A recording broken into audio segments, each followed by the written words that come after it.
예, 여러분, 아마도 이제 이번 시간까지 말씀드리고 종강을 이번에는 해야 될 것 같은데, 맞아 보자고요. 자, 지역 분석, 개별 분석입니다. 아까 이제 우리가 보셨던 것처럼, 여기 이제 가격 형성 요인이죠. 자, 일반적 요인과 지역 요인, 개별 요인이 있어요.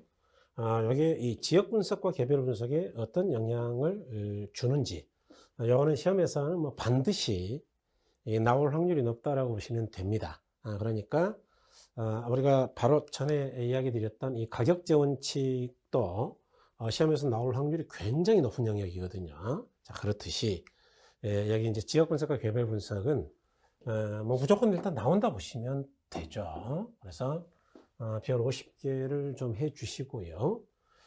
그럴 때 아까 가격 형성 요인 중에 일반적 요인은 자, 전국에 있는 부동산의 가치에 영향을 준다 그랬죠. 지역 요인은 당해 지역에만 영향을 주는 것, 개별 요인은 개개 부동산에만 영향을 주는 것 그랬어요.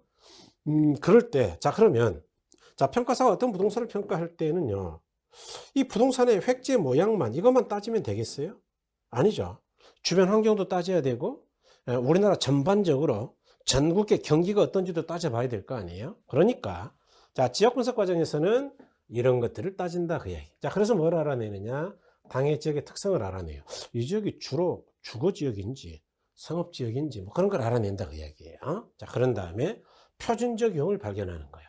예컨대 제가 지금 종로에서 지금 강의를 찍고 있는데 단성사 빌딩인데요. 종로 3가죠. 이 지역은 주로 당연히 업무 상업 지역이죠. 그러면 표준적 경우는 뭐냐? 제가 있는 건물이 이제 9층짜리 건물인데 대략 8층에서 9층 정도의 업무용 빌딩이 산지하는 곳이다. 라고 우리가 알 수 있겠죠. 그래서 가격 수준이 대략 얼마냐? 대략 1000억 정도, 1000억까지는 안 가겠네. 한 500억 정도 한다. 대략. 그래서 대략의 수준을 알아내. 이런 걸 하는 걸 우리가 지역 분석이라고 그러고, 개별 분석은 뭐냐? 자, 그래서 이 개개 획지의 모양을 봤더니 뭐냐? 와, 이 단성사 건물은 딱 사각형이더라. 그 다음에 두 번째로 고저장단이라든가 전면 가로. 도로는 어떻게 되어 있느냐? 앞쪽이 그 양방향 8차선 도로이고 이쪽이 2차선 도로가 있고요. 지하철역에서 올랑 10m 거리더라. 와, 그러면 접근성이 어마어마하게 뛰어난 거죠. 그래서 이 주변에 있는 어떤 부동산보다도 가치가 높다고 볼 수 있겠죠. 그래서 이 개별성을 따져봤더니 획지 모양도 좋고 건물도 새 거고 모양도 좋아요. 그래서 최주 효용을 하고 있구나. 그러다 보니까 구체적 가격은 이 건물은 대략 550억 정도를 평가할 수 있겠다라고 구체하는 거예요. 이 주변에 이 정도 급의 건물이 한 500억 근처라면 이런 이야기죠. 그래서 이런 걸 하는 걸 우리는 개별 분석이란다. 그래서 실제로 가격을 평가한다 그런 이야기거든요. 자, 그럴 때 항상 우리는 먼저 대충 수준을 알아야 되거든요. 그래서 선행 개별 지역 분석이에요. 자, 죄송합니다. 선행 지역 분석이고 후행 개별 분석입니다. 반드시 기억해야 돼 이거. 자, 다음에 두 번째로 지역 분석은 전체적 광역적 분석이 지역 전체에 대한 분석이니까 개별 분석은 딱 그 건물만 쳐다보는 거니까 부분적 국지적 분석이다 그 이야기예요. 그다음에 지역 분석과 관련되는 가격 원칙 그러면 적합의 원칙이 있고요. 개별 분석과 관련되는 거 그러면 아까 가격 원칙이 했는데 균형의 원칙이 있다 그런 이야기죠. 자, 그래서 적어도 어느 정도는 기억해야 되느냐? 이걸 통째로 기억하는 게 가장 좋은데 나는 부담스럽다. 그러면 적어도 요거 선행 지역 분석인데 표준적 유형을 알고자 하는 것이고 후행 개별 분석인데 최주쇼 유형을 알고자 하는 것이다라고 기억하셔야 된다. 그래서 선지표 수준이고 후계최 격이다. 이 정도는 무조건 기억하시되 무조건. 그래서 요걸 이제 흐름도로 나타낸 게 이쪽이라면 요걸 이와 같이 표로 그릴 수도 있겠죠. 그래서 자, 여기 지역 분석과 개별 분석이 있죠. 얘는 선행, 얘는 후행이고요. 얘는 표준적 유형을 알고자 하는 것이고 얘는 최유효 유형을 알고자 하죠. 얘는 가격 수준을 알고자 하고 얘는 구체적 격을 알고자 하는 것이죠. 구체적. 뭐 써도 되고 안 써도 되고. 그래서 이 중에 싹 다 외우는 게 좋아. 싹 다. 그래서 이것도 뭐 기억하는 게 좋고 이것도 다 기억하는 게 좋은데, 그런데 만약 이게 부담스럽다면 어떻게 한다 그랬느냐? 자, 지, 표, 수준, 후, 계, 최, 가격, 요 정도는 무조건 기억하셔야 된다. 그러면 일단 이 정도만 해도 한 문제는 들어온다라고 보시면 돼요. 한 문제. 그런데 여기까지 해버린다면 무조건 한 문제 들어오죠. 자, 그럴 때 우리가 이렇게 지역 분석을 할 때에는요, 이 지역 분석을 할 때에는 그 분석의 대상이 되는 지역이 있어요. 그거를 근데 대상 부동산이 여기 종로에 있다. 종로 여기 대상 부동산이죠. 그러면 이 종로 3가 이 근처를 인근 지역이라 그래. 인근. 요거 여러분 뒤집으면 뭐가 돼요? 근린이죠. 공법에서 뭐 제1종 근린, 뭐 제2종 근린 뭐 이런 거 하잖아요. 그래서 근린이 뭐냐? 주변에서 이용하는 것 근린 이용 시설이죠. 그럴 때 인근은 우리 주변이다. 이 대상 물건 주변이다. 유사지역은 뭐냐? 이거는 대상 부동산 주변은 아니에요. 주변은 아닌데 이렇게 떨어져 있잖아요. 떨어져 있는데 인근 지역과 가격이 유사한 지역, 가격이 유사해. 화살표로 하면 안 되겠네. 그럼 반대가 되는 것처럼 느끼니까 인근 지역과 가격이 어떻게 돼야 된다고요? 유사해야 돼. 이런 유사지역은 여러 개가 있다 그 이야기죠. 그런가 하면 이제 주변의 용도 지역도 있는데 이것들을 싹 포함한 지역을 우리는 뭐라 그러느냐? 동일 수급번이다 이렇게 이야기해요. 그럴 때 이 인근 지역은 정의가 뭐냐? 대상 부동산이 존재하는 권역이다 그 이야기예요. 또 이 지역에는 거래, 사례도 있죠. 사례가 존재한다. 자, 인근 지역에 있는 것들은 용도나 크기가 비슷하다면 예컨대 32평짜리 아파트를 평가한다. 그럴 때 이 인근 지역의 32평짜리 아파트는 그 이야기예요. 크기도 비슷하고 용도도 비슷하고 그럴 때는 대상 부동산의 가격에 직접 영향을 준다 그런 이야기예요. 또 인근 지역에 있는 부동산들끼리는 상호 대체되고 경쟁도 한다. 대체가 된다는 이야기는 바꿔 쓸 정도로 비슷하다 그 이야기고 경쟁을 한다는 이야기는 서로 치열하게 경쟁하면서 가격이 형성된다 그런 이야기죠. 그래서 이 인근 지역 내에 있는 부동산들은 가격 수준이 비슷해진다 그 이야기죠. 그다음 유사지역이죠. 유사지역은 이제 인근 지역과 가격 유사한 지역이라 그랬죠. 그러니까 인근 지역하고 좀 떨어져 있는데요. 어쨌든 간에. 그런데 만약 여기 인근 지역에서 거래 사례가 적절한 사례가 없다면 어떻게 하면 되느냐? 그럼 유사지역에서 고르면 돼요. 유사지역. 그래서 사례를 수집하기 위해서 분석하는 지역이에요. 물론 이 유사지역도 인근 지역하고 상호 대체 경쟁이 돼야 돼요. 비슷해야죠. 또 치열하게 경쟁을 해야죠. 그래서 결국 인근 지역과 똑같은 32평짜리 아파트라면 가격 수준이 비슷해. 가격 수준이 비슷해야 당연히 우리가 비교할 거 아닙니까?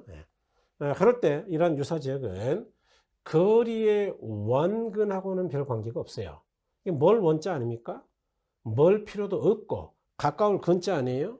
가까울 이유도 없다 그 이야기예요. 그러니까 그래야지 이게 뭐 꼭 거리가 가까워야 된다 그런 건 아니다. 그러면 뭐가 비슷하면 되냐? 가격 수준이 비슷하면 된다 그런 이야기예요. 그래서 그렇게 보시면 되겠습니다. 그 다음에 여러분 이 주변의 용도 지역이라는 건 나중에 이행지나 후보지 할 때 좀 어려워 이게. 그럴 때 이제 설명을 드릴 건데 어쨌든 저 외곽 어디에 개발되는 지역 다른 주변의 용도 지역이 있나 보다 이렇게 생각하시고 이것들을 포함하는 걸 우리가 뭐라 그랬어요? 동일 수급권이라 그랬죠. 그럴 때 여러분 이 동일 수급권이라는 거는 이렇게 봐야 돼요. 동일한 수요하고 공급이 미치는 권역이다. 수요 공급이 똑같아. 수요 공급이 똑같으면 균형 가격이 비슷하다 그 이야기죠. 결국 동일 수급권도요. 동일 수급권도 가격 수준이 비슷한 부동산들이 존재하는 권역이에요. 결국 가격 수준이 비슷한 부동산이 존재하는 권역이다. 그러니까 우리가 이걸 사례로 쓸 수 있는 거지. 그래서 사례 수집의 최원방권이다. 최원방권은 뭘까요? 가장 먼 번역에 있는 거다 그 이야기죠. 예. 자, 그럴 때 이 용도별 동사의 범위도 시험이 조금 많이 들어가면 여기까지 들어가는데, 자, 주거용이냐, 상업용이냐, 공업용이냐, 농지, 임지냐, 후보지, 이행지냐, 이렇게 용도에 따라서 동일 수권의 범위를 얼마나 넓게, 얼마나 좁게 잡을 것이냐, 이런 기준이에요. 자, 그럴 때 주거용 같은 경우에는 어떻게 하느냐, 도심과의 통근 가능한 범위를 기준으로 한다. 통근 가능한 거리. 왜? 주거용은 예컨대 우리 집에서 광화문까지 출퇴근하는데 1시간 권역이냐 2시간 권역이냐 이거에 따라서 가격이 차이가 심하게 나요. 30분 권역이다? 그럼 가격이 굉장히 비싸고 좀 멀리 떨어져 가지고 2시간 권역이다 가격이 싸잖아요. 결국 가격이 비슷한 부동산이라는 게 주거용은 통근 가는 거리와 관계가 있다 그 이야기지. 상업지는 수익이 비슷한 지역이다. 수익이 대체. 다시 말해 배우지의 크기에 따라 결정한다 그 이야기죠. 그래서 배우지의 크기가 반경 10km이냐 반경 500m 밖에 안 되느냐 이거에 따라서 상업지는 가격이 크게 차이가 난단 말이죠. 그 다음에 이제 공업지죠. 공업은 생산 및 판매에 소요되는 비용이 대체가 되는 지역이다. 비용이 대체라는 게 뭐예요? 비용이 대체. 대체가 바꿔 쓸 정도로 비슷하다 그 이야기니까 비용이 비슷한 지역이다. 생산 또는 판매에 소요되는 비용이 비슷하다? 뭐 공장 용지의 땅값이 비슷해야지 뭐. 그래서 이런 이야기고, 이행지나 후보지는 요거는 일단 먼저 외우고 있어요. 이행 또는 전환 후의 용도를 기준으로 하는 게 원칙이다. 후. 단 성숙도가 너무 낮을 때에는 이행 또는 전환 전을 기준으로 한다. 그래서 원칙은 바뀐 후, 예외적으로 성숙도가 떨어질 때는 바뀌기 전. 요거는 설명하려고 하면은 약간 좀 어려운 이야기를 해야 되거든요. 그러니까 조금 더 이해가 되고 나서 설명하게 하자고요. 일단은 기억을 해 버리시면 됩니다. 그래서 여기 암기 팁도 여러분 기억하셔야 됩니다. 선, 지, 표, 수준, 후, 개, 최, 가, 격 이렇게. 그다음에 이제 평가 3방식이지요. 자, 평가 3방식인데 요걸 하기에 앞서서 여러분 이 3방식 7방법이 뭐 시험에 쉽게 나올 때는 뭐 요것도 나와요. 용어 가지고.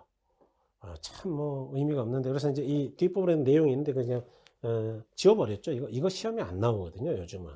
그래서 요거를 이제 막아버렸는데, 근데 우리가 가치 삼면성 그러면 이제 비용성, 시장성, 수익성이 있고, 이에 따라 평가하는 방법이 원가 방식, 비교 방식, 수익 방식이 있고요. 이에 따라 각각 가격을 구하는 방법과 임료를 구하는 방법으로 나뉘어 있어요. 그래서 가격을 구하는 거 원가법이고 임료를 구하는 거는 적산법이죠. 그다음에 비교 방식에 따라 가격을 구하는 거는 두 가지가 있어요. 거래 사례 비교법하고 공시지가 기준법이라는 게 있죠. 이거는 우리나라에만 존재하는 굉장히 독특한 방법이에요.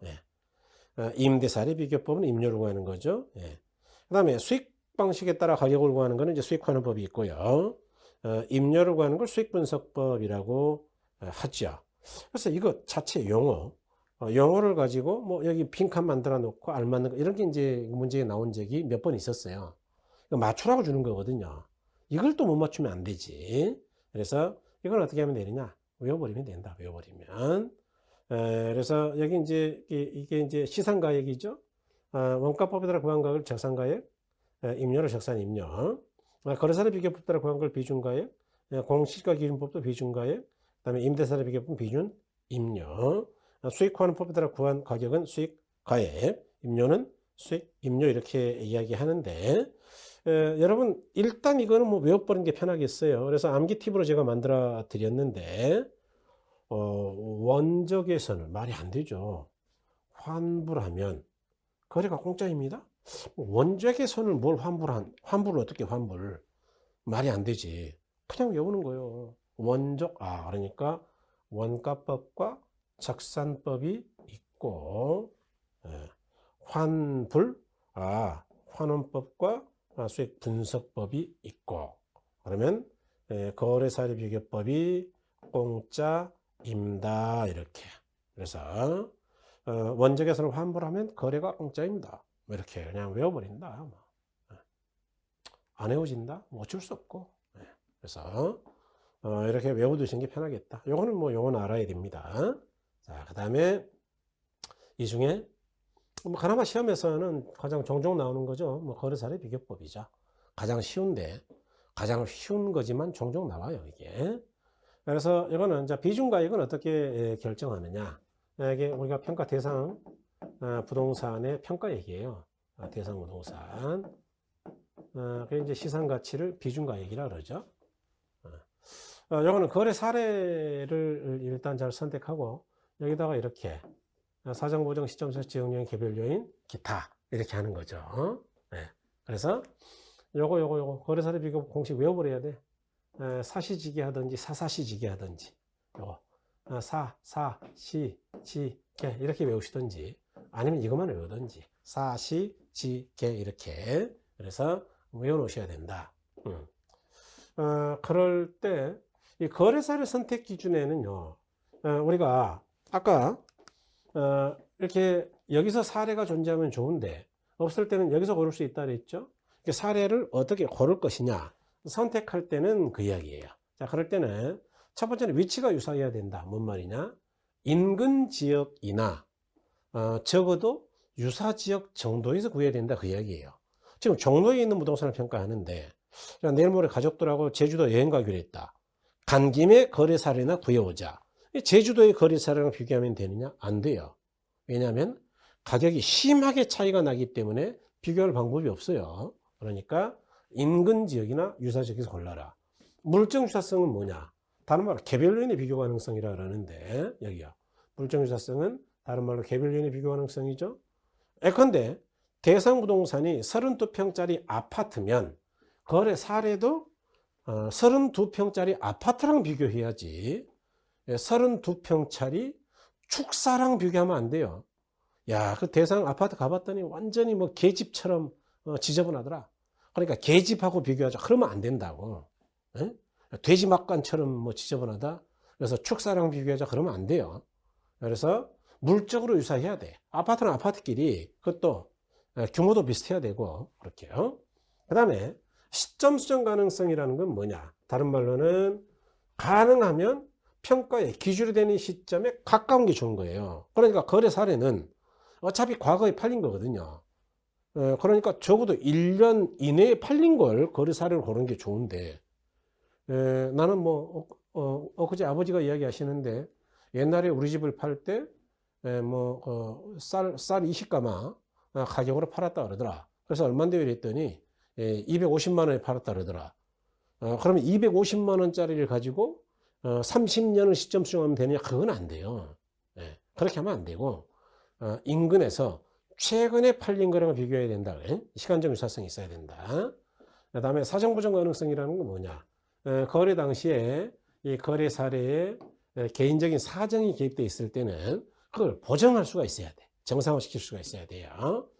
사정이나 동기를 보정할 가능성이 있는 사례, 다른 말로 정상화할 수 있어야 된다. 그래서 이 거래 사례 선택 요건도 그냥 외우는 게 좋아요. 이렇게 위물, 시, 사 이렇게 외워버리면 편하거든. 오늘 더 고민할 것도 없어요. 그럼 계산 방법만 나중에 연습하면 돼. 그런데 이걸 외울 필요가 있느냐 이야기예요. 여기 보니까 사정 보정 가능성이 이거네, 이거. 네? 시점 수정 가능성이 여기 있네, 여기. 지역 요인의 비교 가능성이 여기 있구만요. 개별 요인의 비교 가능성이 여기 있는데 이거. 그러니까 결국 공식하고 사례 선택 요건이 똑같다. 사, 시, 지, 개 외운 게 결국 위물, 시사다 그 이야기예요. 그러니까 우선순위는 뭘 먼저 외워야 되느냐? 당연히 이걸 외워야지. 이거. 그래야지 같은 이야기니까 이거. 이렇게 보시면 되고요. 그 다음에 이제 각종 보정을 하는 방법인데, 요거는 이제 우리가 계산할 때 다시 하겠습니다만은, 여러분 이 사정 보정하는 방법이요. 다른 거랑 똑같아. 시점성, 지역령, 개별령 다 똑같습니다. 그러니까 결론은 같은 이야기인데 표현만 다른 거거든요. 그러니까 어떻게 하면 되느냐? 사정보정만 잘하면 동일하다 그 이야기예요. 동일하다. 예? 그래서 사정보정을 잘해야 돼. 뭐 다른 이름이 있으니까 이거 다른 겁니까? 똑같다니까. 똑같아요. 그러니까 결국 뭐 이름이 뭐 복잡한데요? 똑같아. 똑같아. 그러니까 사정보정만 정확하게 이해하시면 된다. 예를 들어 볼게요. 간단하게. 예를 들어서 여러분 예컨대 이제 제가 32평짜리 아파트를 평가해요. 이해만 하자고요. 지금 계산을 설명하는 거 아닙니다. 계산이 아니고 이해만 하자는 거예요. 그런데 거래 사례를 구해봤더니요. 주변에 있어요. 주변에 있는데 이제 시골이라 칠게요. 시골. 짜 시골이다. 그래가지고 32평짜리 아파트가 팔린 게 있는데요. 1억에 팔렸대요. 1억. 그래서 제가 물어봤어요. 혹시 뭐 그 1억에 거래될 때요. 어떤 특별히 개인적인 사정이 좀 있었나요? 예, 있었습니다. 뭐요? 그랬더니 제가 좀 이민을 가야 돼서요. 급하게 판이라고 10% 싸게 팔았어요.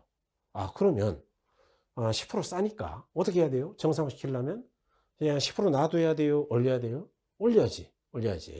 대상부동산은 사정이 없으니까. 그래서 그럴 때는 어떻게 하느냐?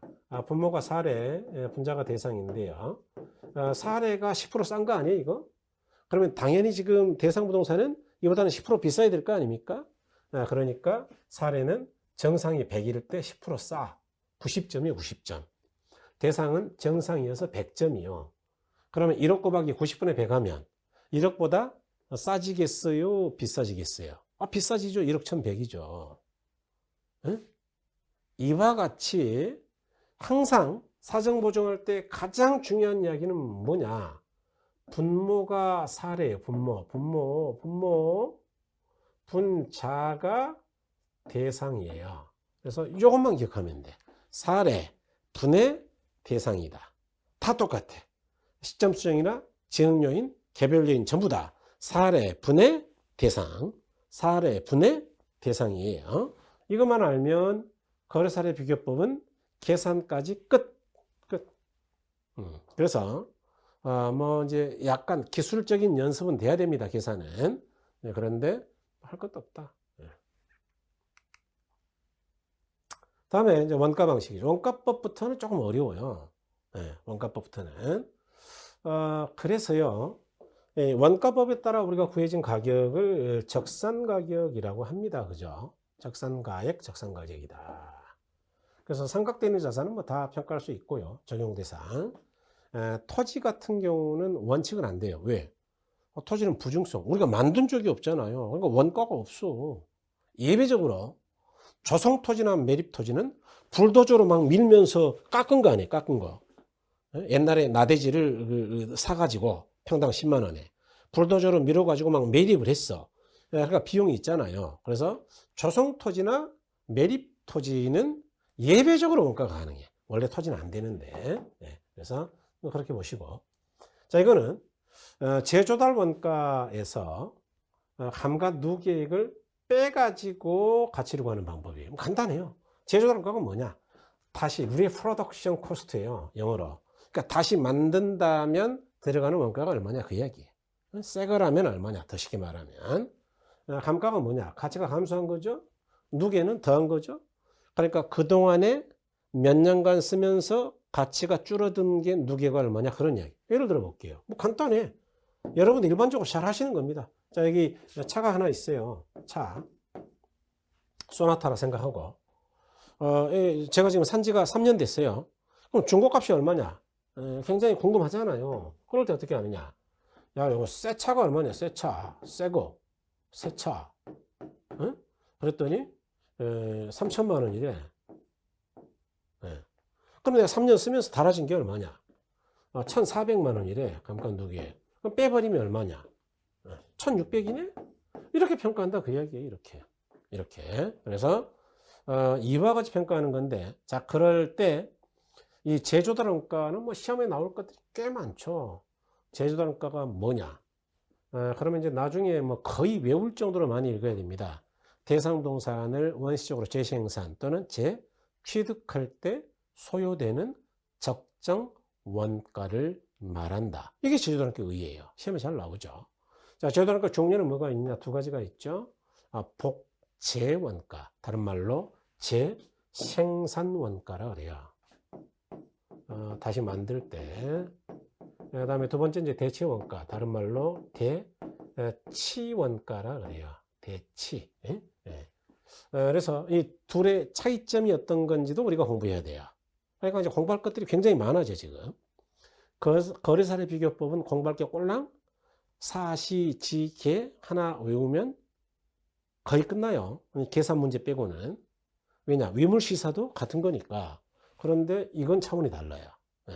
조금 복잡해. 그 다음에 이제 산정 방법은 크게 네 가지가 있어요. 네 가지. 네, 총가격 적산법이라는 게 있고, 두 번째 분별 단가 적용법이라는 게 있고, 세 번째는 이제 단위 비교법이라는 게 있죠. 그 다음에 네 번째가 변동률 적용법이라는 게 있어요. 그러니까 조금씩 복잡해지잖아요. 그런데 별거 없어. 이것도 공부하다 보면 어차피 한 4달, 5달 공부하면 거의 정리가 끝나, 이거. 여기가 조금 더 어려운데 이것도 마찬가지죠.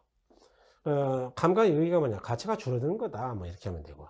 감가의 요의는 이거는 뭐 공부 안 해도 여러분 제가 다 암기까지 시켜드릴게요. 물리적 감가, 기능적 감가, 경제적 감가, 법률적 감가, 행정적 감가 이렇게 네 가지가 있는데 아까 했는데 이미. 그래서 학계로는 뭐 늘 반복 연속이에요. 아까 이거 균형 원칙에서 했잖아요. 내부 구성 요소가 균형이 안 맞으면 가치가 떨어지는데 그 기능적 감가를 한다 그랬죠. 이거는 외부 환경과 어울리지 않으면 가치가 떨어지는데 그런 건 경제적 감가라고 그랬죠. 그래서 시험에서 나오는 거 두 가지밖에 없어요, 이거. 네 가지 중에서. 그러니까 요거는 우리가 1, 2월 달부터는 조금 더 들어가요. 3, 4월 달에는 거의 완전히 들어가 버리고. 그러니까 그쯤 되면은 완벽하게 이해가 돼요. 뭐 쉬워 이런 건. 자, 그런데 아직은 1, 2월 달인데요. 이 감가 수정 방법은 일단 종류는 좀 외우고 가자고요. 종류. 그러면 종류에 대한 것들을 상세히 설명합니까? 그건 나중에 할 거라고요. 종류는 먼저 외우고 가자. 감가 방법. 그래서 이거 뭔 말이냐 이거. 일단 내용 연수를 기준으로 하는 방법이 있고요. 세 가지가 있습니다. 정액법, 정률법, 상환, 기금법이 있고, 물론 계산 문제도 나중에 연습할 거예요. 요거 하나 나옵니다. 정액법. 그 다음에 관찰감가법이라는 게 있고요. 그 다음에 분해법이라는 게 있고요. 그 다음에 기타 간접법으로 시장추출법이나 임대료 손실환원법이라는 게 있어요. 그런데 요거는 암기하시는 게 좋다 그 이야기예요. 그래서 감가수정은 내가 정정한 상태에서 관찰, 분해, 하심 이렇게 외워보는 게 좋다. 다시 말해서 감가수정 내용 연수를 기준으로 하는 방법에는 정액법, 정률법, 상환, 기금법이 있고 그 이야기입니다. 그 다음에 관찰감가법이 있고요. 그 다음에 분해법도 있다. 그 이야기 아닙니까? 그 다음에 시장추출법이나 임대료 손실환원법이 있다. 그래서 감가수정은 내가 정정한 상태에서 관찰, 분해, 하심 이렇게 외워버리자. 왜 이런 걸 외우자 그러느냐? 문제는 이렇게 시험에 나와서 그래요. 자, 환원율을 구하는 방법이 5가지가 있는데 5가지가 있는데요. 시조 12예요. 이렇게 5가지가 있는데 이것도 어차피 외울 건데 아주 쉬운 문제는 어떻게 나오느냐. 다음 중 감가하는 방법이 아닌 것. 그래서 이렇게 나왔어요. 첫 번째 정액법 1번 정액법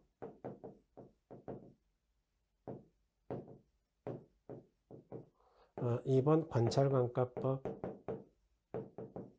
3번 조성법 4번 분해법 5번 임대료 손실환원법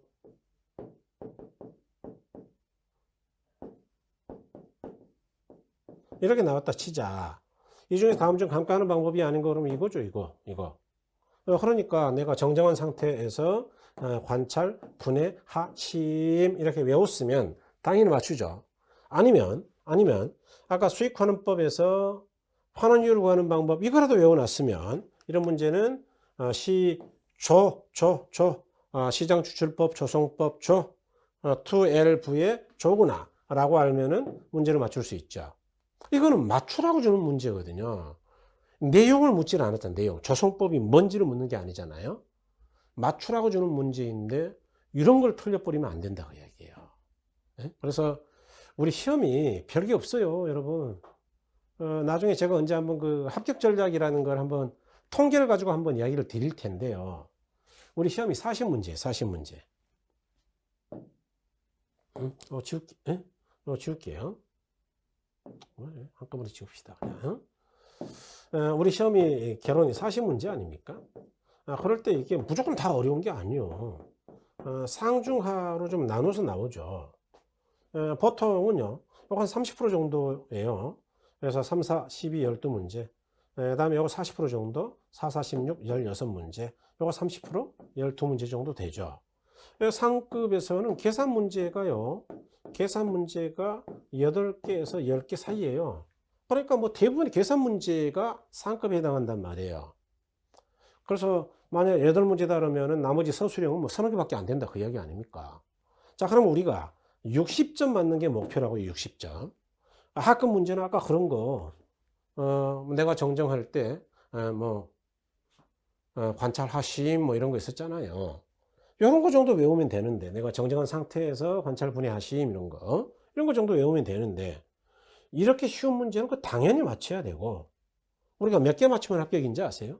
합격은 요거에서 60점 맞으면 돼요. 그래서 6, 4, 24, 24개만 맞으면 되거든. 그러니까 여기서 반만 맞아봐. 그러면 이제 12개 더하기 8개죠. 그럼 20개인데? 반은 틀려도 된다 그 이야기예요. 이건 다 맞춰버리고. 그리고 계산 문제에서 제가 이 중에 최소한 60% 이상은 맞게 해드릴게요. 계산 문제 쉬워요, 정리해보면. 그러면 뭐 한 절반 이상 맞췄다 치자, 5개. 예, 그러면 지금 몇 개예요? 25개네. 한 개 남네, 이거. 그러니까 이렇게. 그 나머지 모르겠다. 그럼 찍으면 돼, 그냥 한 줄로. 찍으면 또 거기서 한 2개 맞아요. 그럼 3개나 남네? 공부 굉장히 잘하는 거예요.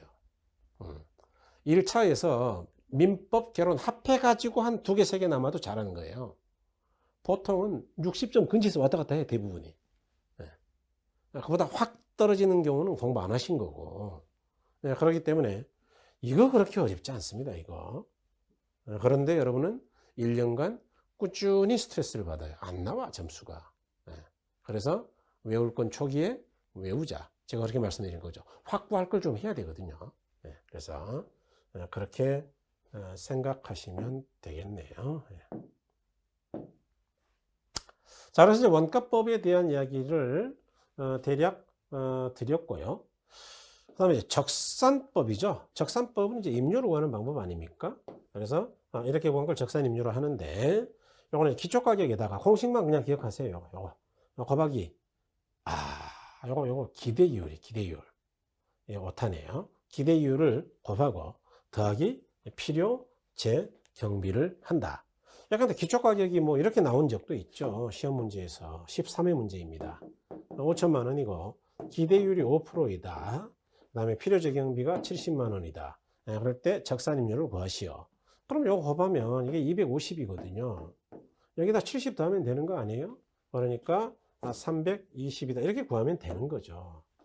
아니 뭐 이렇게 쉬운 문제도 냅니까? 내죠. 그래서 공식은 외워두셔야 된다 그 이야기예요. 설사 이걸 공식을 잊어버렸다 하자. 곱하고 얘 더하는 건데, 그럴 때 어떤 분이 이걸 이렇게 하겠어? 이거 곱하기 70을 곱하고 더하기 0.05 말이 됩니까 이게? 그러니까 이거는 틀리고 싶어도 틀릴 수가 없어요. 그래 요걸 얘는 안 나와요. 13회 이후로는 뭐 거짓 낸 적이 없죠.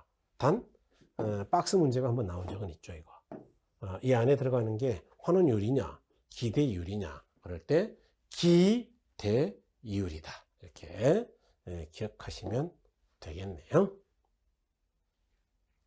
자, 이렇게 해서 여러분 이제 원가법까지 보셨고요. 수익환원법은 이건 진짜 어렵죠. 어려운데 여기까지 들어가면은 그분은 무조건 뭐 한 90점 가까이 나오는 분이죠. 여기까지 완전히 이해가 됐다. 그러니까 우리가 합격하는데 꼭 90점 안 맞아도 돼요. 혹시나 민법이 어렵게 나올 수도 있으니까 그걸 대비해서 한 70점 넘어가면 되거든요, 결혼은. 물론 또 결혼이 어렵게 나올 수도 있어요. 그럼 그때는 민법이 쉬우니까 민법을 70 넘기면 되지. 결혼해서 한 55점밖에 못 맞으면 뭐 도와줘야 될 거 아니에요. 그러니까 어쨌든 1차 과목은 둘 다를 상당히 치밀하게 준비를 해야 돼. 일정 수준 이상. 제가 볼 때는 70 이상은 준비해야 돼요. 네. 그래서 자, 수익환원법은 수익 방식으로 가격을 구하는 방법이죠. 이렇게 구해진 걸 우리가 수익 가액이라고 하죠. 기본 공식은요, 이걸 직접법이라 그러는 건데 순수익을 환원율을 나누면 돼. 예를 들어 간단해. 연간 임대료가 1,000만 원이다. 환원율이 10%다. 그럼 나누면 1억짜리 건물이다. 뭐 그런 이야기예요, 지금. 1억짜리 건물이다. 그래서 이렇게 구하는 방법인데요. 그래서 이 수익 방식은 자, 순수익을 어떻게 구할 것이냐라는 게 일단은 상당히 중요합니다. 그래서 순수익을 구하는 방법은 일반적으로는 우리가 투자이론에서 공부하셨던 가, 유, 순 이렇게 구해. 그래서 이렇게 순수익이에요, 순수익. 다른 말로 순소득. 이렇게 구하면 되죠. 환원율을 어떻게 구하느냐라는 것도 이제 문제죠. 그래서 환원율을 구하는 방법은 여기 5가지가 있어요. 시조가 12요. 12가 영어로 12개란 이야기죠. 시조가 12씩이나 복잡해. 좀 이상한데. 이상한 집이에요. 그래서 이렇게 구한다. 그럼 구했으면 어떻게 하냐? 그럼 나눠버리면 된다고요. 그걸 직접 환원법이다 또는 직접법이다. 다른 말로 연구환원법이다 이렇게 이야기하는데 필요 없어요. 여러분들은 그런 것까지 기억할 필요 없고 그냥 나누면 된다고 생각하시면 됩니다. 그 다음에 자, 두 번째로 이런 수익 방식의 분류에는 저소득 순수법도 있고 전통적 소득접근법도 있고 4가지예요. 4가지. 하나, 둘, 셋, 넷. 자연환원법이 3가지요. 그 다음에 저당지분환원법, 할인연금수진수법. 그래서 수익 방식만 9가지가 있어요. 이걸 어떻게 해요, 이거? 감정평가사는 이 각각을 빠삭하게 하고 있죠. 그런데 우리는 그럴 필요가 없다. 다시 말씀드립니다. 이 중에 가장 쉬운 거 이거 직접법. 그냥 나누면 된다니까요. 나누어 그냥. 그다음에 이제 두 번째로 영업 경비에 포함되냐 안 되냐. 요거는 상당히 의미가 있어요. 요거는 투자 이론에서도 요거 영업의 현금 수지, 영업 수지 할 때, 가유 순전화 할 때 말씀을 나중에 또 드릴 거예요. 이번 과정에서는 간단하게 했는데 말씀을 드릴 건데 요게 이해가 돼야 되니까 일단. 그런데 이게 그대로 영업 경비에 포함되느냐 안 되느냐가 여기에 들어가느냐 안 되느냐가 투자 이론에서만 나오는 게 아니고 평가에서 나와요. 수익 방식에서. 그러니까 이거는 어디서든 나올 가능성이 있죠. 현재까지 몇 개 정도 나왔냐? 한 8개 나왔어요. 8문제 정도. 그래서 이걸 외워야 되는데 제가 약속은 드릴게요. 이거 암기 구호, 암기 팁도 없죠? 왜요? 요것만 외우면 끝나. 이거 이 안에 다 들어있어요. 그러니까 가, 유, 순, 전, 후 뺄 거 더할 거 다 기억하고 계신다. 그러면 그 안에 영업경비에 포함되지 않는 것들, 불포함되는 게 싹 다 들어있다고요. 거의 들어있어요. 그래서 별도로 외울 필요조차 없다. 그래서 제가 말씀드린 대로 이걸 외워주셔야 됩니다. 이거 안 외우면은 골치 아파요. 그러면 여러분 나중에 정말 막 힘들게 공부하는 게 됩니다. 왜? 이거 따로 외우고, 이거 따로 외우고, 저거 따로 외우고, 저거 따로 외우고 막 다 똑같은 이야기인데 그걸 각각 따로 기억해요. 그러니까 미쳐버리지. 연결도 안 되고. 그러시면 안 돼요. 공부는 하나의 흐름을 가지고 쫙 껴버리는 게 가장 좋아요. 그래야지 머리도 덜 아프고 점도 잘 나와. 그래서 공부가 많이 될수록 오히려 여유가 생겨. 그런데 막 시험장 가기 한 일주일 전 되니까 막 책을 이따만큼 쌓아놓고 뭘 볼지 난리야. 이것도 조금 봤다, 저것도 봤다, 이러면 안 된다고요. 자료를 압축해가지고 딱 마지막에는 하나로 봐야 돼요. 한 한 달, 한 2주 정도는 한 가지만 보는 거야. 죽기 아니면 살기로. 왜냐하면 머릿속에 기억이 달아날 틈을 안 줘야 되니까 계속 돌려야 되거든요. 다음에 이제 환원율인데, 이 환원율은요,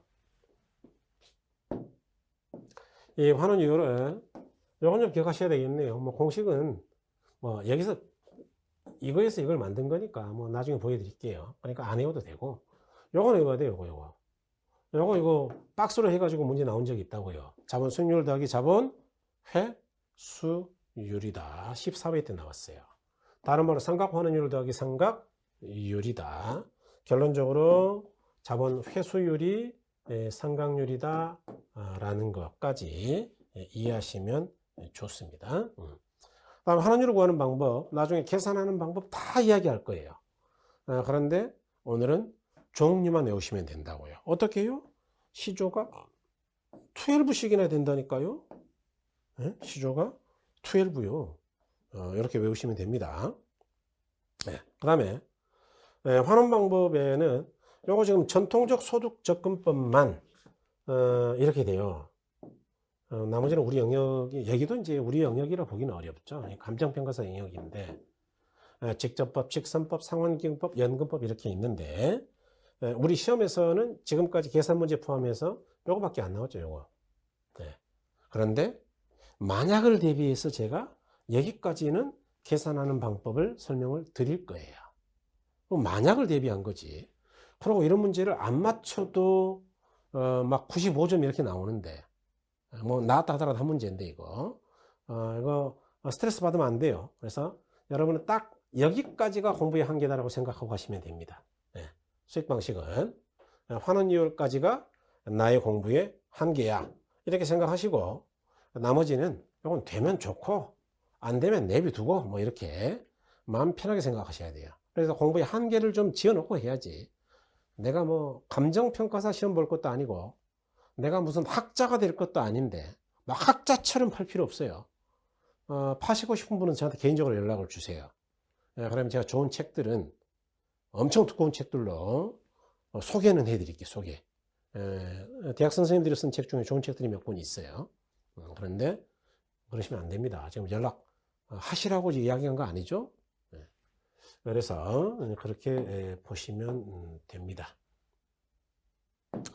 여러분 이렇게 해서 이제 이 평가까지 이제 끝냈고요. 이 외에도 뭐 좀 있습니다. 뭐 또 추가로 시간을 내서 기본서를 한번 봐드리면 참 좋겠는데, 제가 볼 때는 어차피 1, 2월 달에 또 상세히 봐요. 이번 11, 12월보다는 조금 더 상세히 보거든요.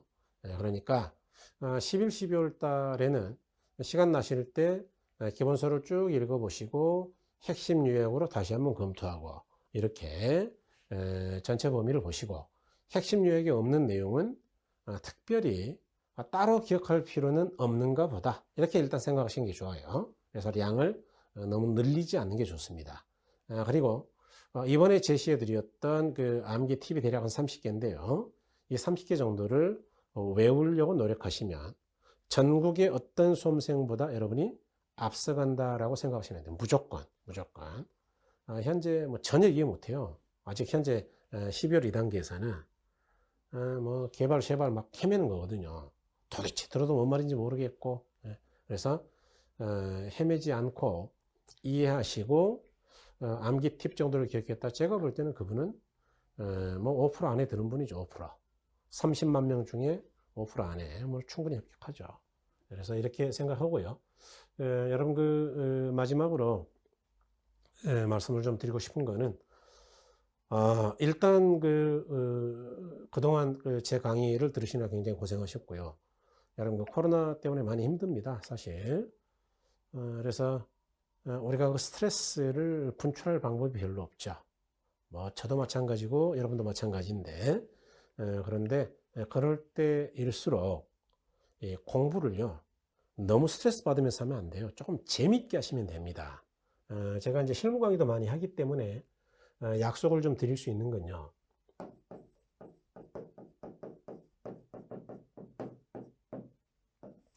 이 공인중개사라는 자격이 뭐 그렇게 가치가 있는 거냐, 라고 생각하실 수 있는데요. 굉장히 가치가 있는 자격입니다. 그래서 이걸 합격하시면 여러분들이 돈을 벌 수 있는 기회가 무궁무진해요. 아니 뭐 지금 뭐 중개사 되지도 않는다는데요. 막 이제 장롱 면허도 많고 문 닫는 사람 많다는데요. 물론 그렇죠. 그런데 중개업을 해서도 돈을 벌 수가 있고요. 제가 분양 쪽 강의를 많이 하는데 분양 대행을 해서도 많이 벌 수가 있고, 제가 또 이제 개발 전문가 과정 강의도 많이 하거든요. 디벨로퍼. 소규모 개발을 통해서도 많이 돈을 벌 수가 있고요. 또 이제 우리 메가랜드에 굉장히 좋은 경매 선생님이 계세요. 황종호 선생님이라고. 여러분 중개법 강의 하시는 분이죠. 이 경매 강의를 통해서도 돈 버는 방법이 무수히 많아, 무수히. 추가적으로 공부를 안 해서 그렇죠. 그런데 문제는 이런 걸 공부하려면 뭐 기본이 좀 공부가 돼 있어야 돼요. 그래야 빨리 성장한단 말이에요. 예? 이런 거 뭐 한 달, 두 달 공부하면은 일단 충분히 전문적 식견을 드러낼 수 있거든요. 한 두 달만 하면 돼, 이건. 요거는 뭐 1년 뭐 이렇게 걸리지만. 그러니까 그 중개사 공부라는 게 굉장히 대단한 공부예요. 예. 한 가지만 말씀드릴게요. 여러분 그 변호사 변리사 아세요?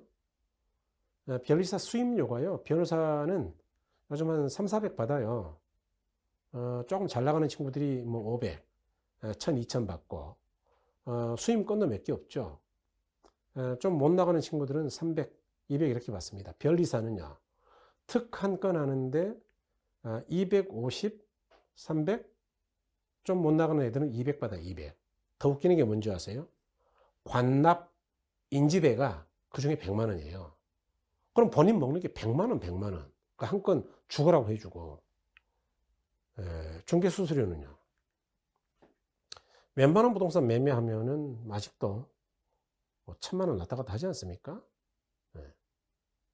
웬만한 거 요즘 전세만 해도 한 300에서 500 되는 거 아니에요? 뭐 제가 볼 때는 중개사가 훨씬 편해. 그 사람들처럼 막 머리 아프게 하는 게 아니고, 이렇게 내가 알고 있는 전문적인 부동산에 관련되는 지식을 가지고 계약을 성사만 시켜주면 상당히 수익이 만만치 않단 말이에요. 그러니까 여러분 즐겁게 공부하셔야 되고, 이걸 막 스트레스를 박박 받지 말고 나중에 뭐 이걸 하건, 요거 나중에 실무 강의 한번 들어보세요. 합격하고 이걸 하건 돈 버는 길이 많다니까요. 평생 직업이에요, 평생.